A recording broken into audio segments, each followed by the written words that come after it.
Holy City Center Radio. It is episode 396, and I am your host, Christian Sanger. Today is Friday, July 25th, 2025. Hello, everyone. Welcome back to the show. Thank you so much for joining me. I hope you have an amazing weekend. If you need plans, go to holycitycenter.com/calendar to see what is going on over this next few days, as well as the weeks and months ahead. Got a quick show for you today. I'm recording this very early on Thursday. I mean, very early in terms of when I normally would record my Friday episode. Just have a busy day, and so I'm recording it on the go as well, not with my normal equipment. So it may sound a little different as well. So I apologize for that. A quick update. My brother and his family recently left, had an amazing time visiting with them. It was great to see my niece and nephew, my brother and my sister-in-law. Just so much fun having them here, especially the kids. It's just always special to hang out with them anywhere, but especially here in Charleston. The good news is I'll be seeing them soon, as I will be traveling back to New England to my hometown, as well as a little trip with the family to another state. I'll talk about that later. My parents are still in town, so that's good. I'm not left completely alone, and I'm enjoying my time with them and their dog. It's been a lot of fun. So that's really all that's been going on. One of the reasons I'm recording early is I will be seeing the Fantastic Four movie today with one of my friends. Very excited. I will report back on that. But now, let's get into the latest news. Well, it was a little bit of a scary moment on Wednesday, where there was reports of heavy police presence downtown on Broad Street around the Charleston County Courthouse. There were some rumors and things that were out there. Thankfully, officials got the word out pretty quickly, and everything ended up being okay. If you somehow missed it, deputies were investigating a suspicious package that was reported near the courthouse in downtown Charleston. This occurred around 2:30 p.m. on Wednesday. The Charleston County Sheriff's Office bomb squad responded to the scene in front of the courthouse. While the bomb squad was investigating, intersections of King Street and Broad Street, as well as Queen Street and Meeting Street, were closed.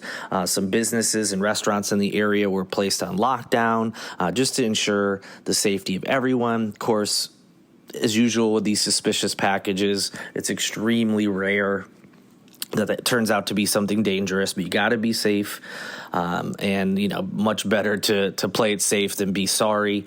Thankfully, the scene was cleared. All roads reopened after a short period of time. No word on what exactly the package was. We're still waiting on those details.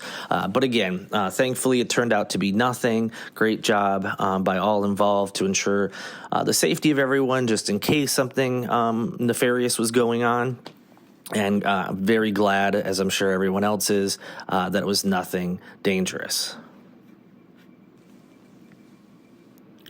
We are rapidly approaching the start of the school year. I can't believe it. I'm sure those of you with kids are probably even in more disbelief than I am. But maybe you're ready for those kiddos to go back to school and get out of your hair. But there's one thing, well, there's several things that you probably have to keep in mind this year. But one is a new rule that has gone in place across the state. And that is the fact that this will be the first full school year in which the student cell phone ban is in place. The statewide implementation started this past January, so it's already been in effect, but this is the first full school year. The statewide policy prohibits any South Carolina students from accessing devices including cell phones, smartwatches, tablets, and gaming devices during the school day unless they have permission from their district superintendent. Now, there are some details that are left up to individual districts, including where students are required to store their phones, if devices are totally banned on campus, and what the penalties are for breaking the rules. If you're unsure, you want more information, just contact your kid's kid's school, and they'll be able to provide you with the information on what their specific policies are as it relates to this new rule. So something important for all you parents to keep in mind as we get ready for the new school year. And as I've done over the last several episodes, we're talking about the policies and changes with the current Trump administration and how those changes affect us here in South Carolina and more specifically in Charleston. This one's kind of a nationwide story, but if you visit the link in the show notes, you can have a more local flavor as far as how it's affecting people here locally. And unfortunately, it's about how officials are giving some dire predictions about the future of palliative care and hospice care, again, across the nation. So there's a rapidly growing need for nurses and healthcare workers in those areas, including home health care and nursing home workers. Educators and facilitators in those areas of care are working to prevent a crisis that's expected to peak in less than a decade. So there's already some issues. We know about the burnout from COVID that a lot of nurses and healthcare workers faced. Many people left the field, and so there's already that. And of course, when it comes to palliative care and hospice care, starting salary is not very high. Of course, it depends on what part of the country you're in, but it's not a particularly high-paying job in many instances. So there's already some challenges, but we're about to face some more. So what has the administration done that's going to make this problem potentially worse? Well, of course, the so-called Big Beautiful Bill was recently signed into law, and ultimately that will force nearly 10 million people to go without health insurance by 2034. This is according to the Congressional Budget Office. Providers worry those cuts may limit options for patient care, which of course would affect these fields as well.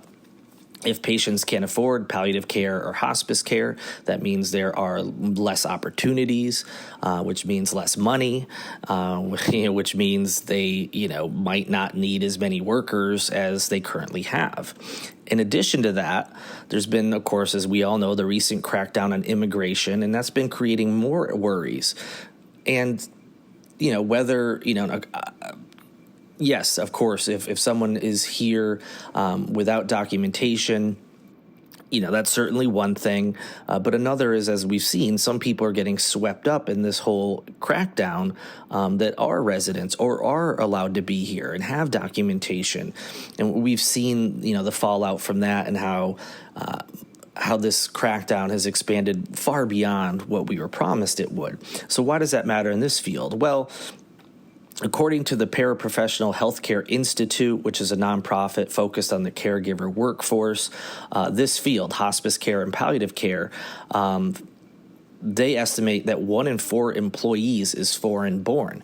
Now, again, just because they're foreign-born doesn't mean they're here without documentation, but there are a lot of worries for people who are foreign-born that even if they have proper documentation, whatever that may be, whether it's a work visa or they have become a resident or a citizen, rather, of the U.S., there's still some concern, and people are afraid to get into certain jobs. So that's another worry. So it's something to keep an eye on. Who knows what changes will happen, when Trump's term is up, regardless of what party, comes into office next, there could be changes. But right now, people in this field are very worried. And as we know, there's not the only field where people are worried. So something to keep an eye on.